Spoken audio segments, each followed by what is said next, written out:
Everybody, back to Vorello Vision. This is episode 2. I'm excited to introduce today's guest, Rocky Snyder, right, who's doing amazing work in their field and industry in the health and fitness space. Thanks for joining me. Those who may, Yeah, it's a pleasure. those who may not know you yet, can you give us a quick background on who you are and what it is that you do?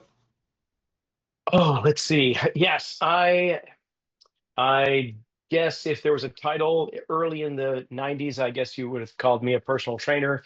And then the more you stick around, the more those titles kind of wash into different things as you gain more experience and knowledge. So these days, I'm more of a performance consultant. So I get hired out to troubleshoot chronic sports injuries, recurring injuries, improve performance, but not only in the world of sports, but in the general population as well. So chronic pain, trying to hunt down the underlying root cause that is plaguing someone, because sometimes X doesn't always mark the spot. Now, I've been in Santa Cruz, California now for most of my life. I've been with the National Strength Conditioning Association since 1993. So I don't know if I'm a dinosaur or an OG or whatever you want to call me. I've just been in this industry long enough that I'm too stubborn to change. Okay, awesome. Thank you for sharing. And in terms of, different athletes, sport people and whatever, who is the biggest person you've ever worked with in terms of helping them with whether it's their injury, their pain, or just training in general?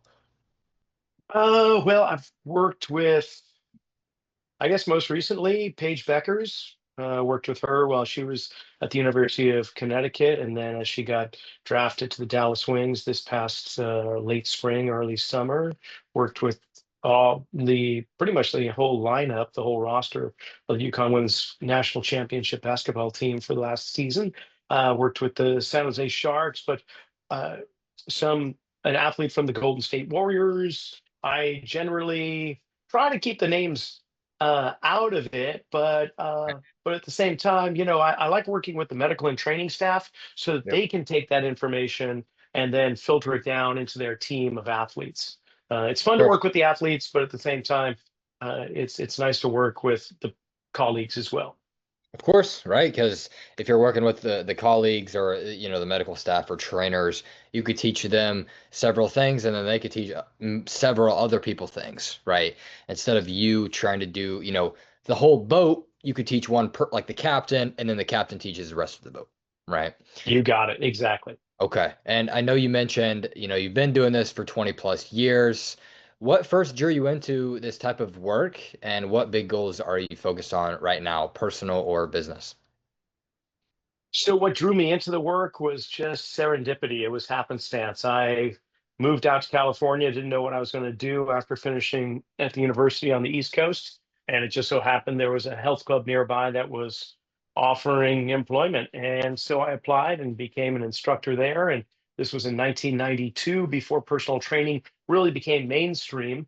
And there was a manager that came up from Southern California, the LA area, and bringing with him the idea of personal training.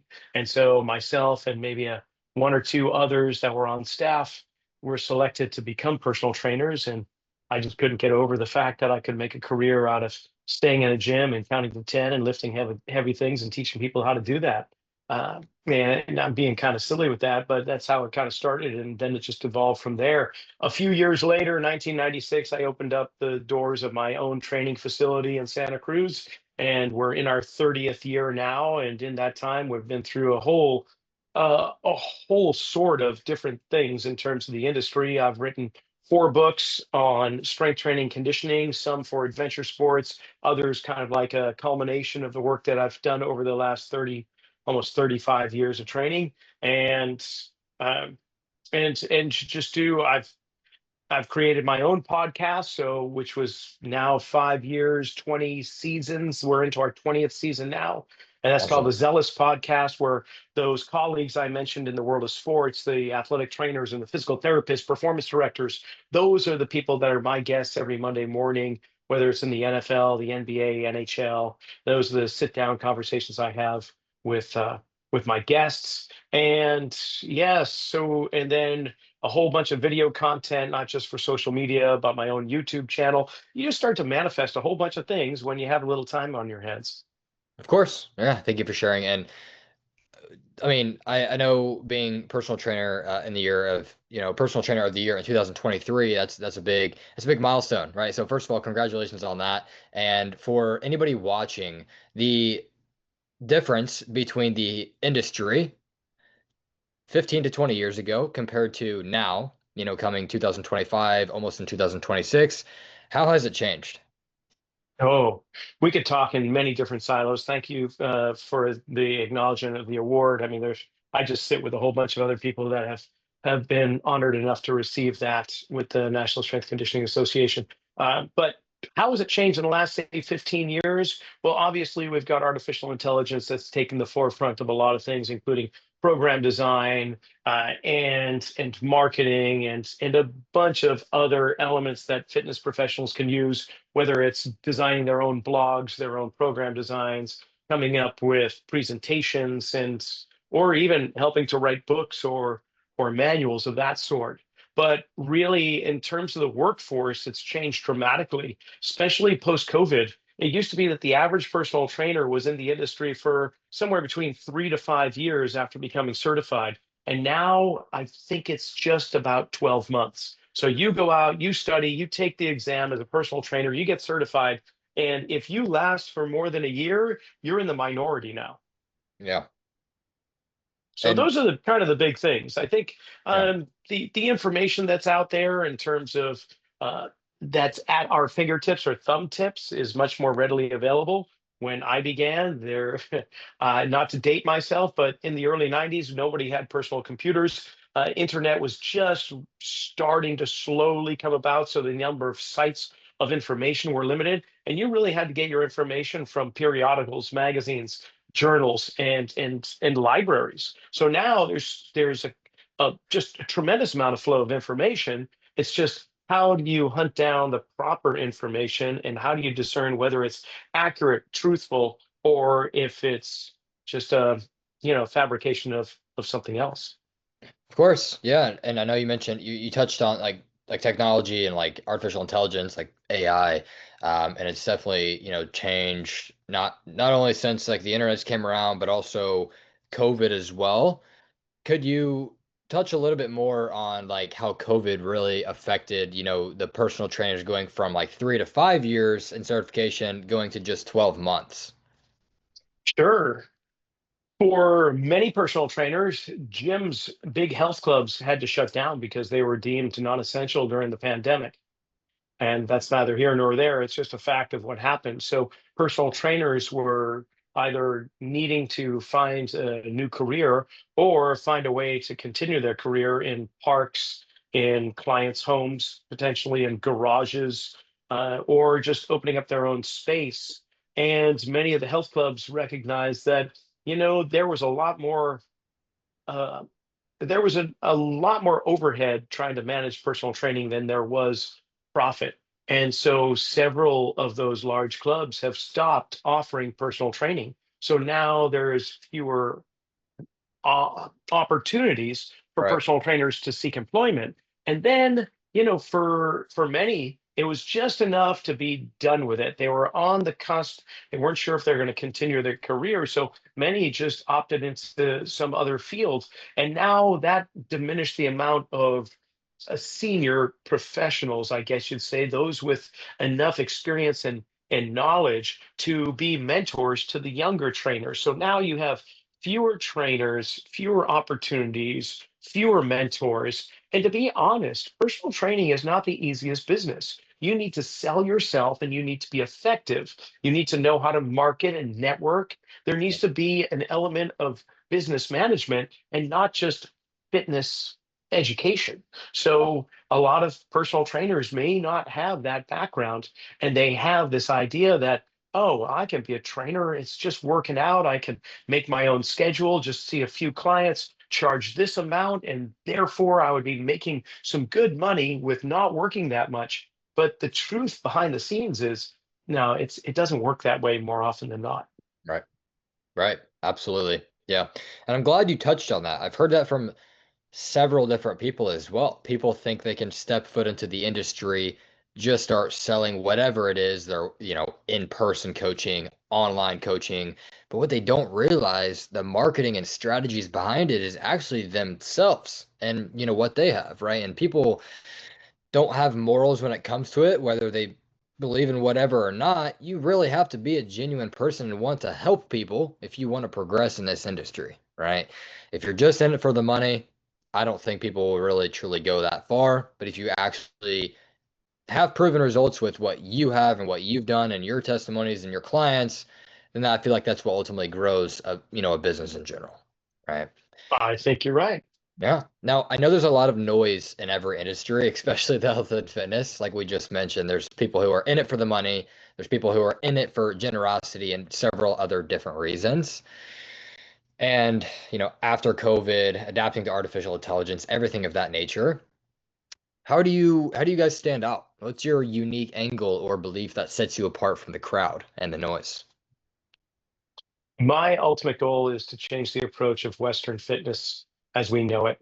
And it's a daunting task, but it's one that I'm really dedicated to and passionate about.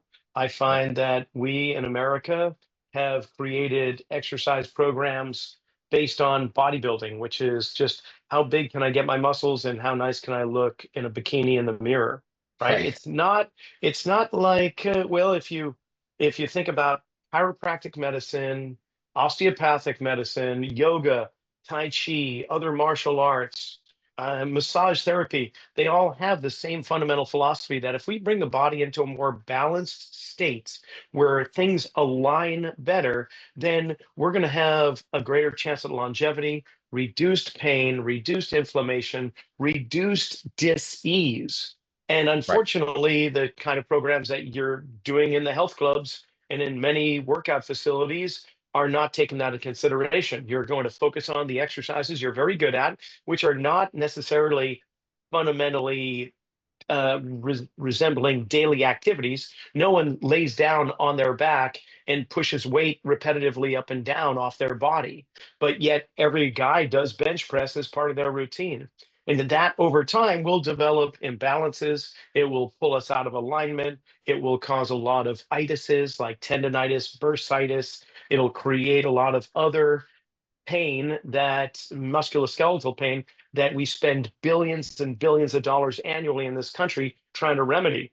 So if we were to instead take the fundamental philosophy that chiropractic and massage and all the rest take and actually figure out a way to understand what the body needs and select the gym exercises that we're already familiar with, but in a way that brings the body into a more balanced state, then you're going to make a real difference. You're going to take away pain that's been plaguing people, and you're going to give them a sense of freedom to do things that they never thought possible because they've been a prisoner of their pain and of their patterns for so long. So, can we disrupt the pattern on a national or global basis and give it something that is a more efficient means to improve people's lives and enhance their longevity? Love it. I absolutely love it. I totally agree. And if anybody watching this right now disagrees, I would love to have your comments below so we could see those, right? But the reason I agree, at just 20 years old, I haven't even been in the gym myself for too long, maybe just 3 to 4 years. But I do notice when you just go there just to lift weights and you don't have proper technique, you don't have proper things to actually focus on your body, you're going to be out of whack, right?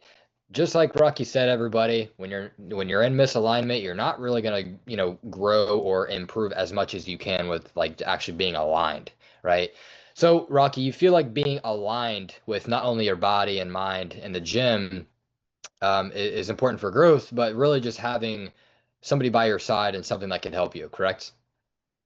I think having a teacher, a mentor, a guide, and most of the aspects of your life is really key, whether it be a teacher, a captain, a coach, a minister, uh, a sage, a yogi. It doesn't matter. Having people that have walked the path before you that can help you avoid pitfalls, or when you do land in those, they've been there before and they can help you on the way out. I think that's a really great way of of going forth in your life rather than trying to just do it all on your own. I mean, there's almost 8 billion people in this planet. I think there's several that could probably you could benefit from. Of course. Yeah, I agree, right? A lot of people have these egos to where they think they could figure it out themselves, but then they either end up giving up their fitness dreams or they continue doing it, but in the incorrect way, which leads to other itises and different things like that that you mentioned earlier, when they could have avoided it all along by putting their ego to the side, getting a personal trainer of some sort in any aspect of life and progressing from there. Right. So I love that we touched on that. I'd love for you to share a story. This could be a client project or a moment in your personal or business life where you saw like a real breakthrough or result. I was just on the East Coast teaching a 1-day workshop to a bunch of amazing health and fitness professionals. There were there was one person in particular who was a physical therapist who had gone through a tremendous amount of education and had been doing it for 30 years. Yeah. And we went through some things that are not commonly found in traditional academic circles, things that are kind of missing so far in anatomy and biomechanics courses that really should be in, but unfortunately, the way that the educational path in this country goes, it's just missing out. So we were able to infuse some of that information in terms of functional human movement and how to tap into the the relationship that one joint has with another. That when you bend at the ankle, what should happen at the knee, what should happen at the opposite shoulder, what should happen in the fingers, that's all connected. We don't unscrew anything in our bodies. Everything works together in a cooperative sense. So we were able to get her into positions that we were able to get the body to move in these restricted areas that she had not been able to unlock in Right. many, many years. And with Wow. that came a beautiful emotional wave of relief and release. And along with some other concepts that we shared during the workshop, she came up, aside from the many other people that were in the workshop that were just saying, these are light bulb moments. I had no idea.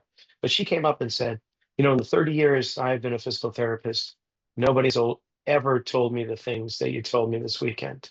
And for that, to share that, to have somebody who's been doing it for so long, to be willing to learn and to be open enough to be vulnerable and to experience things, it was just, it's moments like that that I love. I love to see when a new awareness is adopted or Yeah. considered, Yeah. and amazing things can come from it. Yeah. I love that. Right. I love that you can not only because I feel like when you do something, right? Let's say, you're a trainer, right? Not only did you motivate her to continue to keep going on her journey, but her being so motivated and having that emotional wave like you talked about motivates you to keep going and help other people as well, right? I'm sure there's been many other people that have had emotional waves from the help that you've helped them with, but not only does it help her and you, but it creates a ripple effect for everybody else at the workshop, plus people like me and people who are listening right now that hear that are like, okay, I need to hop on this emotional wave to unlock different parts of my body to feel better, to move better, and to actually progress in their journey. All right.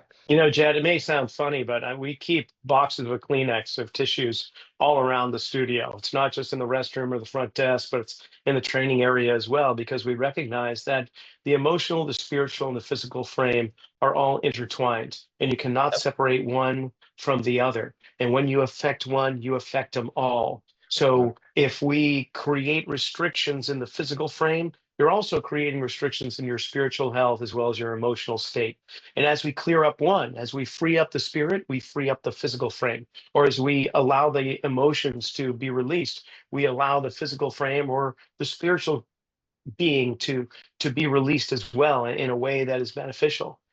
I mean, it sounds like I've been in California way too long and smoking whatever is on the dispensary or whatever. But in truth, I've seen it too many times to deny it. I've seen too many times to discount it. And I've seen it so many times that I've embraced it. And now it's no surprise. It just gives me a gentle smile every time I get to experience with someone else. Yeah, absolutely. I don't think you're crazy at all for keeping a box of tissues in the studio or wherever you guys have it. I think it's useful, right? Because like you said, you can't disconnect, the body, spiritually, physically, mentally, and it's very important for people to let out their emotions, especially when they feel something that they haven't felt in, months or years, and beyond. Um, I feel like I'm the type of guy, I've experienced certain health issues in the past to where once I've gotten over those and I've gotten healthier, heck, I may crack a few tears, it's just part of life, and so I respect that a lot. So We look, are all good at stuffing things down. yep, Everyone has something stuffed inside, yep, right? And we're only going to be as we're as sick as our secrets. So if we want to get healthy, we need to let that out.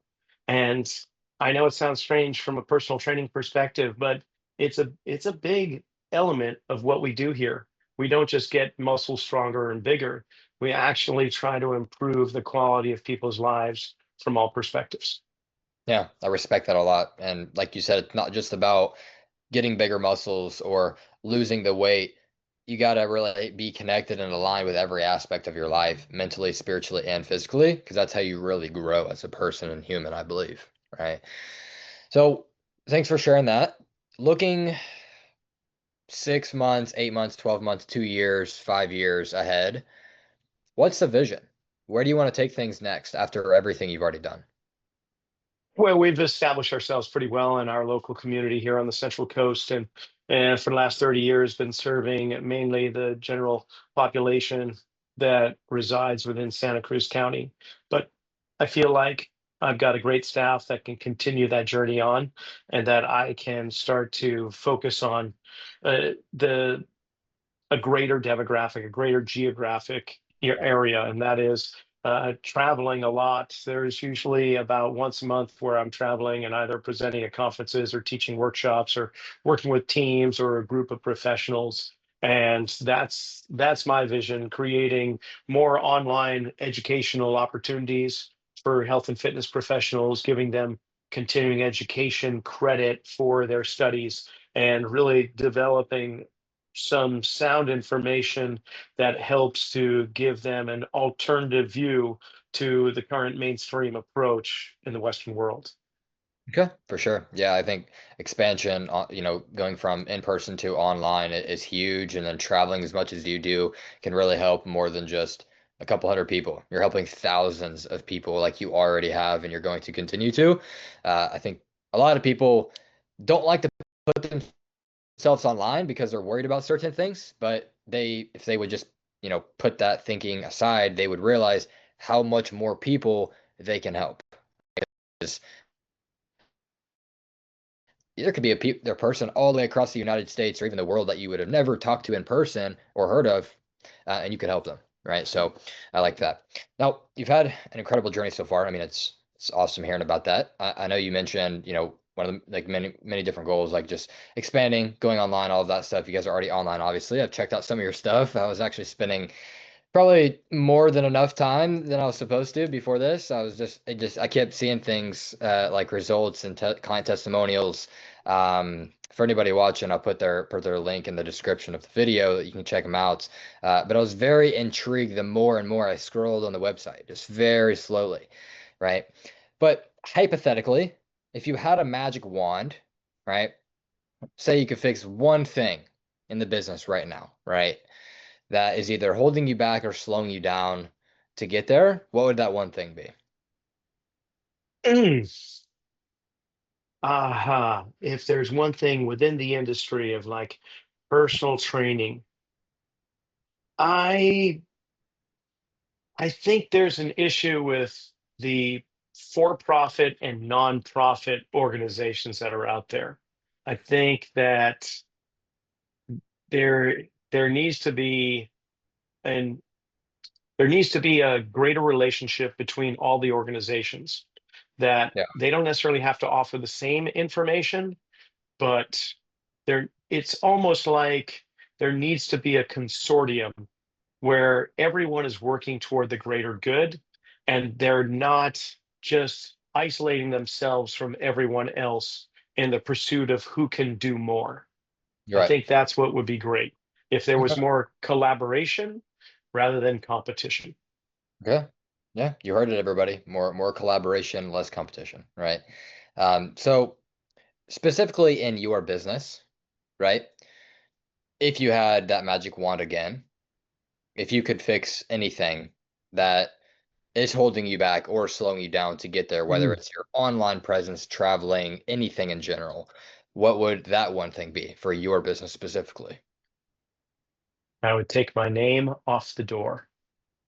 Name off the And door. that means, and what I mean by that is, if it was Jet's Blueberry Muffin Bakery and you had the magic recipe, everyone wants Jet to make their blueberry muffins.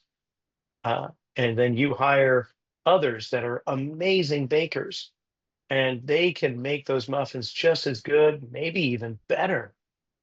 But the public image is that Jet's the one that makes them. Yep. So when Billy or Danny or Susan come into the bakery, those customers aren't really as enthralled with them as they are with Jet. So if I could go back in time and do myself a favor, I would take my name off the door and focus on the system and the methodology or the framework and keep my name kind of in the shadows.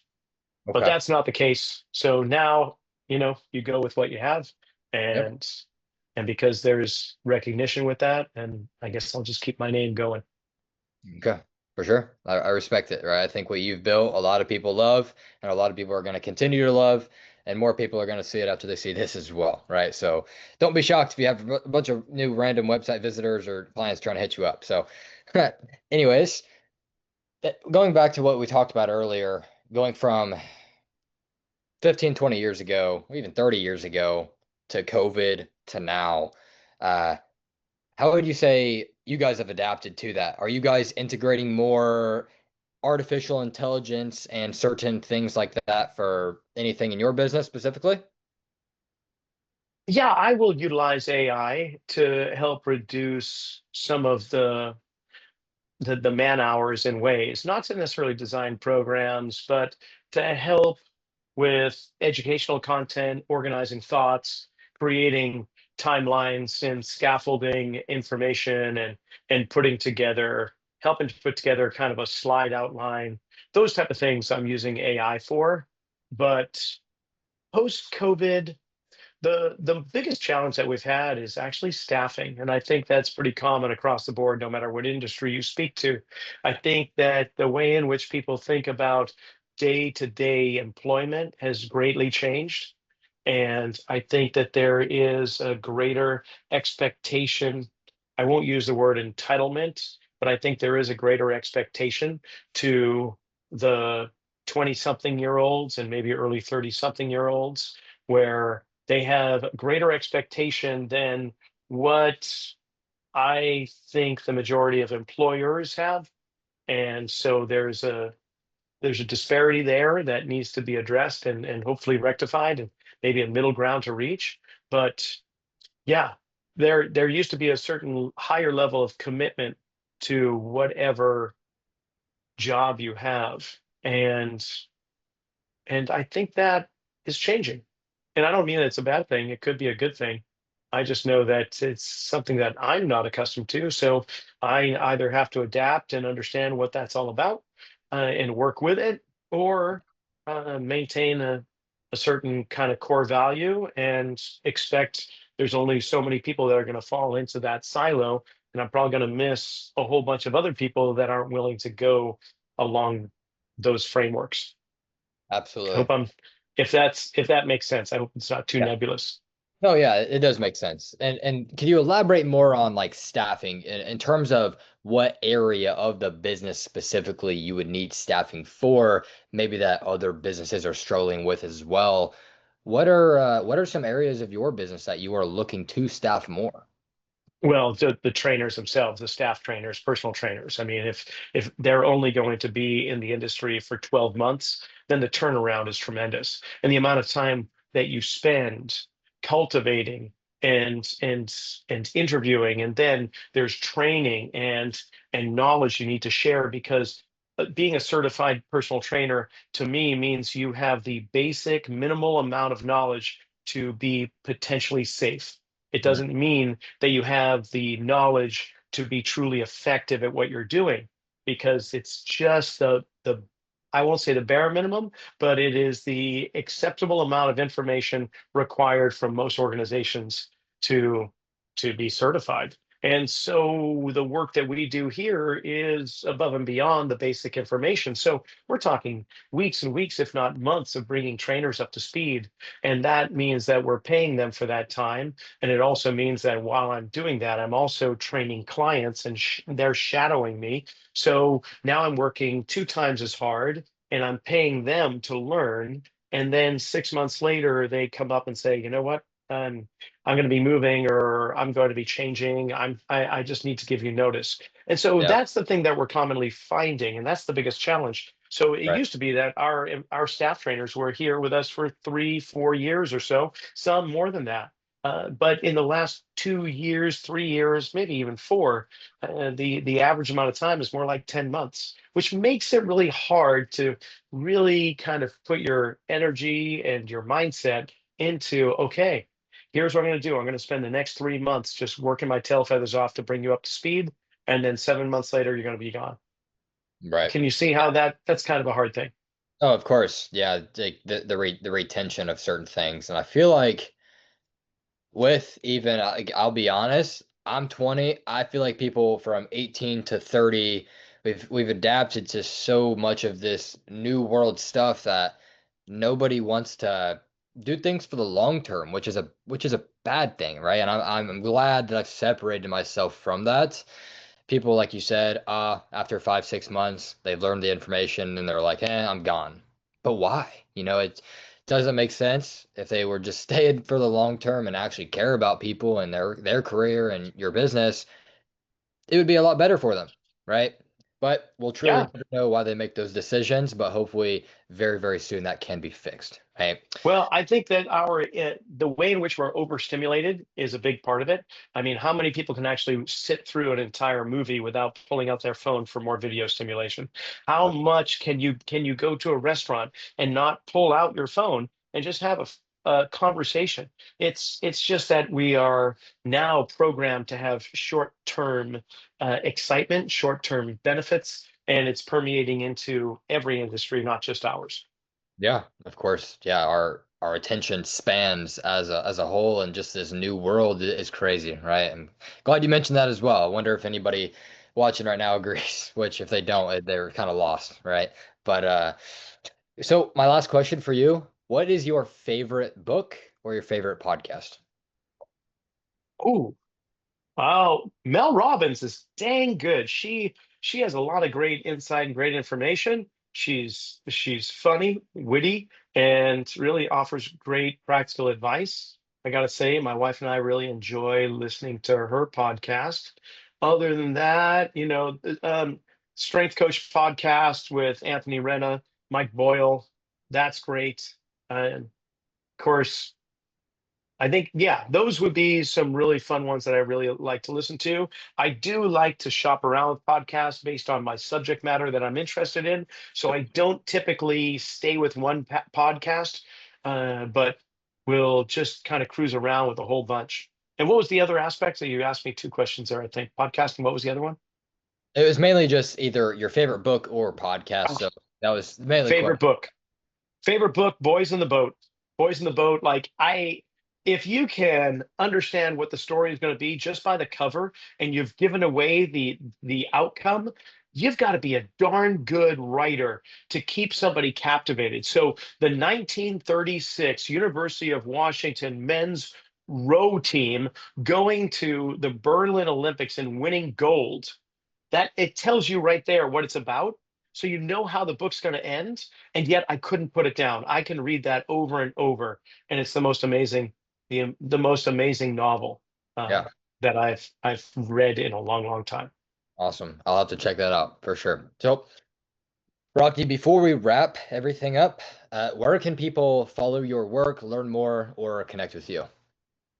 Well, last name Snyder, Snyder. So if you just do rockysnyder.com, Rocky's like the boxer, you can search for that on Instagram, LinkedIn, Facebook, YouTube channel. We've got hundreds, I think about 1,000 videos now on YouTube, including the podcast, but a whole bunch of informative, hopefully educational content that's on there. And yeah, and if you're a member of the National Strength Conditioning Association, you can meet up with me pretty often at state clinics or the national conference or on NSCA TV soon. So you'll see me around.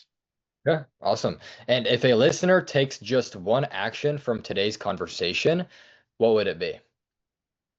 Keep moving or start dying. I guess that's it. I mean, it sounds so crass or so brutal, but you slow down, the aging process speeds up. So, you know, perpetual motion's not a bad thing. Right? You heard it, everybody. Right? Once again, thanks for getting on. It's been awesome. I'm sure whoever watches this will have some great takeaways, as myself will as well. For everyone else, thanks for watching, and we'll see you on the next episode of Vorello Vision.